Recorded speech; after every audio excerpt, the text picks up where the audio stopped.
Welcome to the Bentonville Film Festival. Thank you. And your feature, it's screened already, correctly? Yes, it's screened on Wednesday. How did it feel? How was the audience? Did they love it? It was great. Yeah, it was amazing. It was a sold-out audience, and Gina introduced the film, Gina Davis, which was amazing, and we really couldn't have asked for more, I think. And people seemed to love it. I have a few questions here. First off, for the writer-director, what inspired this for you? Well, I think I'm really interested in the way how in midlife, because I'm in midlife, and I think the words midlife or middle age feel a little like dirty words, like things we're not supposed to talk about, because then we're less interesting or less marketable or less viable commercially. In fact, one friend of mine said, you should just call the movie Ramona. But in fact, at midlife, I'm really interested in the way there's this inevitable confrontation between the girls we used to be and the women we thought we would become, and then the women we actually are. And I'm a working mother, and I juggle my creative life, my inner life, with being a parent and being fully available for my child and showing up. And I feel often like I'm sort of collating selves, and it's really hard to collate all those selves and keep them in harmony without pushing, any one of them to the side. So I was interested in this character that's really living that confrontation, and whose journey takes her into a place of making room for all of herself. And they say all the time that middle-aged women become invisible, and I think the antidote to invisibility is that we really see ourselves.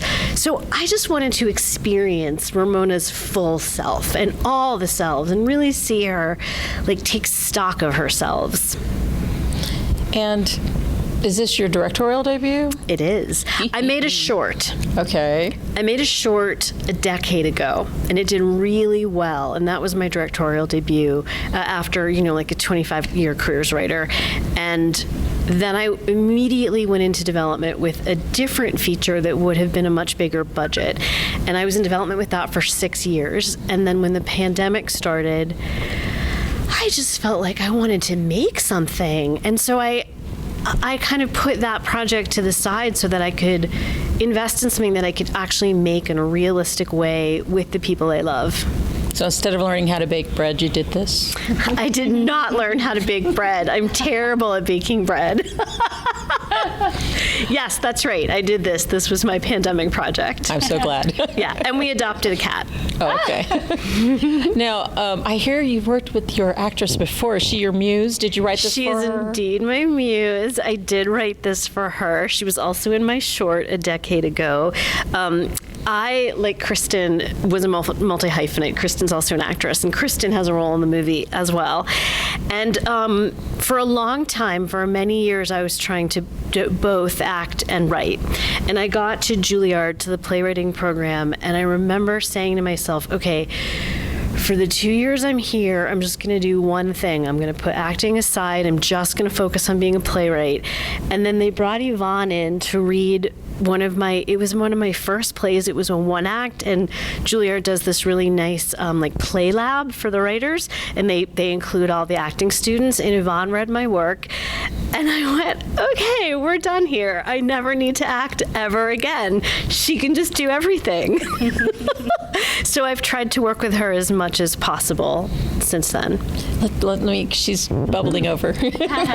Oh yeah, I just feel so grateful. I mean, it's so moving to me. I'm trying not to cry. Yeah. Well, it's a big deal when a writer says you're their muse and that you bring their words to life. Yeah, it's very humbling. Yeah. What's it like working with her? So wonderful. There were many moments on set where us actors actually said out loud, expressed our gratitude to Brooke for how she works. Joel De La Fuente plays my husband, and so we good. we would just say, this is incredible. So one of the gifts that Brooke has as a director is bringing her full self and her the theater world that she comes from, which is a very collaborative form, medium. She brings that to the set. So it's kind of like, I don't know, let's figure it out. You know, it's a very open, as opposed to those of us who are trying to open up and bring all of ourselves to whatever the scene and material requires, kind of being met with hard and fast, rigid kind of, I don't know, containers in which to express ourselves. Brooke is in there with us saying, let's figure it out. What do you think? How do you feel? And it is such a gift. Thank you. Yeah. How did you prepare for the part? Because or do you have a kid? Do you know what it's like? I don't have a kid. I feel like I relate, though, in so many ways. I think a lot of us women, maybe, I don't mean to make it gender specific, but in my experience, just being really good at making room for anyone and everyone else except myself, and sort of ignoring my own creativity in life, and sort of pushing emotions to the side to make space for other people. It resonates on a very deep level that even if you're not a parent, it definitely strikes a chord. And I mean, I think I prepared for it in my life, you know. I really just was like, I was thinking like, yeah, I'm not gonna, like, even I was like, I don't want to like work out or anything for this role. I just want to be like a real person, which is how I feel in my life. I sort of embrace exploring life all the time, because that's what fuels us if we ever get a chance to tell a story, is all of the layers of the human experience. And yeah, I mean, it came out of conversations. Yeah, I mean, we also did a lot of development the way how plays are developed. So as soon as I had a draft, before I even knew Kristen, as soon as I had a draft, we did a Zoom reading.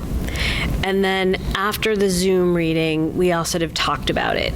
And then Yvonne and I would have conversations. I remember calling her up one day during the pandemic. My husband and I were upstate for a couple months.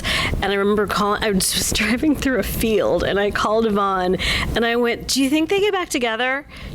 What do you think about the marriage? And I remember Yvonne said, I think that when you have a child, if there's any possibility of salvaging the marriage, you must try. And I went, that's going in the character, absolutely. So then we had a bunch of conversations. We sent each other things that inspired us. You sent me some poetry, do you remember that? Mm-hmm. We sent each other some Patti Smith books. And then we did another reading, got more feedback. I met Kristen, we got Kristen involved, and then Kristen had notes. And as the script developed, you know, I just kept Yvonne in the loop. So there were, and Yvonne wasn't the only person that was there from the ground floor. There were a couple of actors who I built it with, and they were just involved in every iteration, so that as the script changed, they were growing alongside with it. Well, you said, how did you meet the producer? How were you getting this going? Is a good story. You want to tell it? Yeah, sure. Well, we actually met through another female filmmaker who is kind of a champion of the sustainability of indie film, and her name is Naomi McDougall-Jones, and we're both fans of hers and friends. And she met Brooke, I met her, and she knew that Brooke was looking for, I think, ideally a female producer. And we met when I was in New York in June of 2021, and we clicked. We decided to work together. In June of 2022, we shot the film, and we're here at its world premiere. Wow, that's a short turnaround right there. That's good. And it was really extraordinary because even though the film is about a woman at midlife, and Yvonne and I are both at midlife, Kristen's not. Kristen's much younger than us, and the film resonated with her. And Kristen's commitment to the material and her passion for the material was really inspiring to me, because of course the great fear, and this is what gendered ageism teaches us, of course, the great fear is that when you speak about all of those midlife questions, A, it's boring, and B, it's only appealing to people who are in the same demographic. And Kristen said, no, this story really matters to me, like as a different generation. I want to know that I have options moving forward. I want to know that I'm growing into a world where I'm not past my prime at a certain age, and where I get to make room for all of myself. She's, so that was a really good collaboration. Yeah, it was a really inspiring story to tell. It was a very inspiring story to tell from the get-go. And reading Brooke's writing is, if you have the opportunity to do it, you should. It's brilliant and very natural and easily relatable. But yeah, I thought of this film really as like just something women should see and be able to know from any age, that it is relatable and inspiring to me at my age, and just sets the tone for there not being an expiration date, that it's not too late to try new things, and that we don't become invisible or less meaningful as we go on in our lives. So I was very proud to make this film alongside Brooke. My favorite moment in the movie is when Rosemary DeWitt says to Yvonne, "You're not done." I just feel like all of us need "You're not done" on repeat. Absolutely.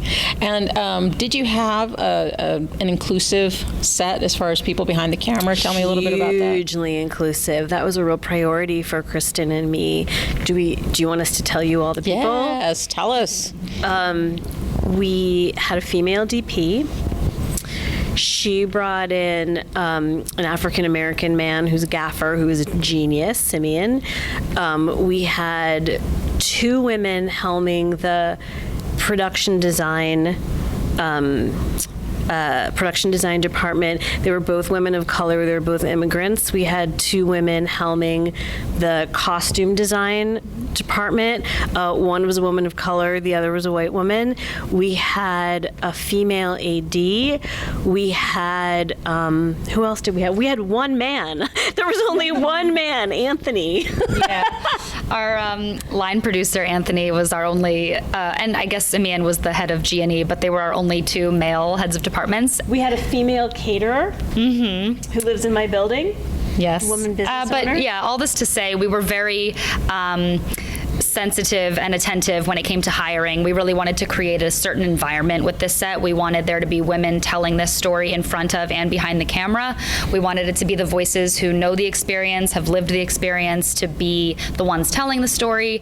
And we just really wanted to create a safe, collaborative, lovely, friendly, inviting set for people to work in, and feel that they had room to be honest and genuine and explore their own creativity in each department. That's right. It was important to us, yeah. And to put women in positions of power. Yeah. Now, back to the storyline. Yeah. As a writer, you know how hard it is to tell a story about writing. I was, that's like painters, watching them paint. At least painters, you see something. Writers, they're doing this. Well, I don't actually think it's hard to tell a story about writing. I think it's hard to tell one that doesn't feel like a cliche. Yes. And then she writes. Do you know what I mean? Absolutely. Yeah. I loved the way you used Patti Smith. Where'd you get that idea? Because that was brilliant. I was like, So I'm from Detroit. Okay. And after my mom died, we would take my son back to visit my grandma in Detroit every summer. And I found the early years of my son's life very challenging. And because I didn't have a mom and because I had a son pretty late in life, it was important to me to do all the mom things, like I baked the brownies and I went to the PTA meetings and I went to Mommy and Me and I went to Snack and Chat and I sat in the park. Like, I did all the things. And when I learned that Patti Smith did all the things, I was fascinated. And when I learned that she raised her kids outside Detroit in St. Clair Shores, I was also fascinated. And I remember there was a hot minute when I thought, what if I was thinking about writing a character who, like me, was in Detroit visiting an elderly relative and just went on a pilgrimage to go find Patti Smith. But by then, Patti Smith was back in New York. I had published a memoir in the summer of 2010, right on the heels of her memoir, Just Kids. And our books came out around the same time, and we were both staying in the Chateau Marmont. I was there for my honeymoon, and she was on her book tour.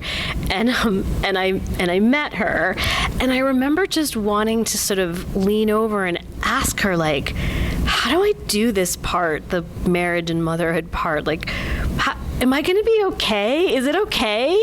And, of course I couldn't have that actual conversation with the real Patti Smith, but she started to build up a kind of currency in my imagination. And the idea that Ramona would be writing letters to Patti Smith, not because of who Patti Smith was as punk princess or, Lower East Side poet, but because she was a woman who was somehow able to collate motherhood and being an artist. And she never lost her identity as an artist. And when her kids were older, she sort of returned to her role as punk princess or punk priestess or whatever they called her. And it was unquestioned. Do you know, as opposed to in our profession, when I was pregnant, my former manager said, oh no. Because in our profession, there's the idea, or there used to be the idea, that if you have kids, you somehow become, I don't know. Less than, or less muscular, or less lean, or less whatever those other adjectives are that are incredibly male-oriented, So, yeah, that's where Patti Smith came from. it was brilliant. I loved you tying it in like that. Are you a fan of hers? I like her music. Yes, I do. I do too. I liked her music. I didn't know about the whole mom thing. I just knew about her music. So she was always Mom just a thing is musician. amazing.